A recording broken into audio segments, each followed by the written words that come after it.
Mr. Speaker, I ask unanimous consent that all members have 5 legislative days within which to revise and extend their remarks and include any extraneous material on the bill under consideration. Without objection.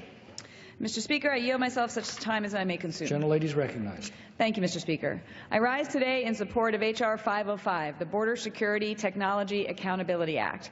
This bill seeks to improve the management of border security technology projects, safeguard taxpayer dollars, and increase accountability for some of the Department of Homeland Security's largest acquisition programs. As the subcommittee chair with responsibility for the entire 2,000-mile southern border, and as a member whose district in southern Arizona represents 80 miles of the border, I've spent countless hours meeting with border residents, local law enforcement, ranchers, and men and women who tirelessly patrol the border every day. I know firsthand that when our border technology projects lack the proper oversight and accountability, it is bad for taxpayers, those who defend our border, and those who live along our border. That is why this bill is so important. The Government Accountability Office has repeatedly included DHS acquisition management activities on its high-risk list, demonstrating that these programs are highly susceptible to waste, fraud, abuse, or mismanagement. The Secure Border Initiative, also known as SBInet, is a prime example of acquisition mismanagement. Initial plans developed in 2005 and 2006 called for SBInet to extend across the entire land border. However, SBInet deployment in Arizona was fraught with mismanagement, including a failure to adequately set requirements so the system would meet the needs of its users, our Border Patrol agents. After spending nearly $1 billion of taxpayer money with minimal results, DHS canceled SBInet in 2011, showing the high cost of failing to properly oversee new border acquisitions. With a renewed focus from the administration and this Congress on improving border security, this bill helps ensure Americans' dollars are used efficiently and effectively as possible. It requires that border security technology programs at the department have an acquisition program baseline, a critical document that lays out what a program will do, what it will cost, and when it will be completed.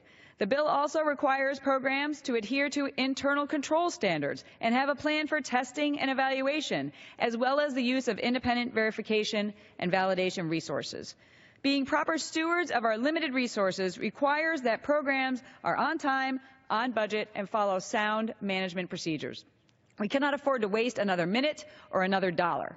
We must put into place strong, effective technology programs to secure our border. I urge all members to join me in supporting these basic, common-sense cost control mechanisms so that we can responsibly secure our border. I reserve the balance. Mr. Speaker, I move that the House suspend the rules and pass H.R. 677. Clerk will report the title of the bill.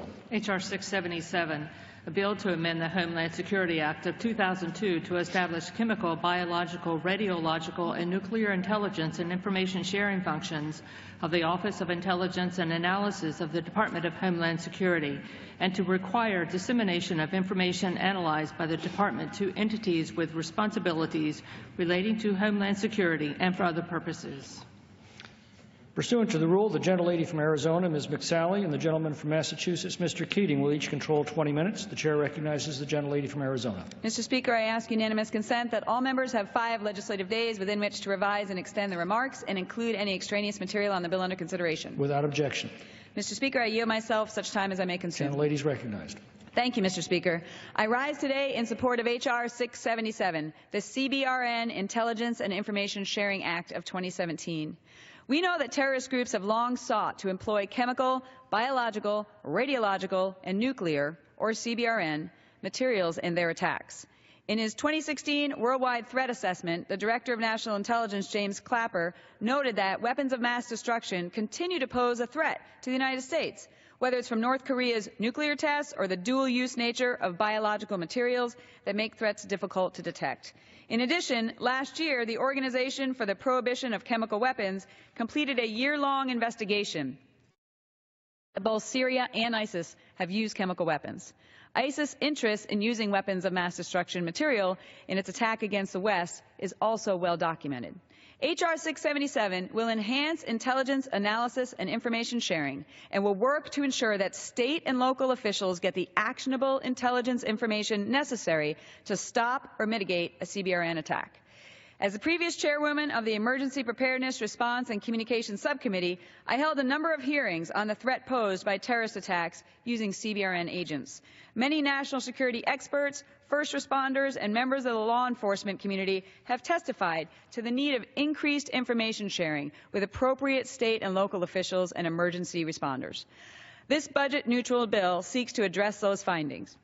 It requires the Office of Intelligence and Analysis at DHS to support Homeland Security-focused intelligence analysis of CBRN threats, including emerging infectious diseases. It directs the Office of Intelligence and Analysis to share information with state, local, tribal, and private entities and get their feedback to improve two-way sharing of information. Finally, H.R. 677 directs the Secretary of DHS to report annually for 5 years on the Department's intelligence and information sharing activities and DHS's activities in accordance with relevant intelligence strategies. The House passed a nearly identical bill I introduced last Congress by a vote of 420 to 2. I urge members to join me in supporting this bill, and I reserve the balance. I rise today in support of H.R. 678, the Department of Homeland Security Support to Fusion Centers Act of 2017. Ensuring that the federal government is sharing intelligence and homeland security information with state and local officials is a vital component of U.S. national security and our counterterrorism efforts. I've seen firsthand the important work of fusion centers, which disseminate federal threat and intelligence information to local law enforcement and emergency responders. These centers also collect state and local information and fuse it with federal intelligence. There is no doubt that this effort enhances terrorist investigations and creates a more complete domestic threat picture. To help break down information sharing stovepipes, my state's fusion center, the Arizona Counterterrorism Intelligence Center, or the ACTIC, and the 77 other fusion centers across the country need greater access to information, particularly from the Department of Homeland Security and its components. While personnel from DHS Office of Intelligence and Analysis have been deployed to most fusion centers, one remaining challenge: access to DHS component personnel and information, particularly ICE, CBP, and TSA.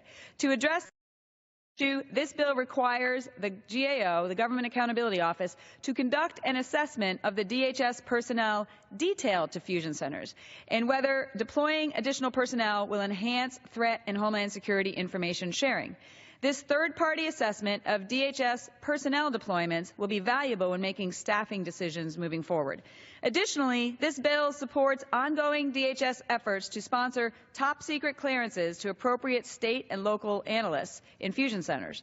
The committee has received countless testimony from state and local law enforcement about the value additional clearances will provide.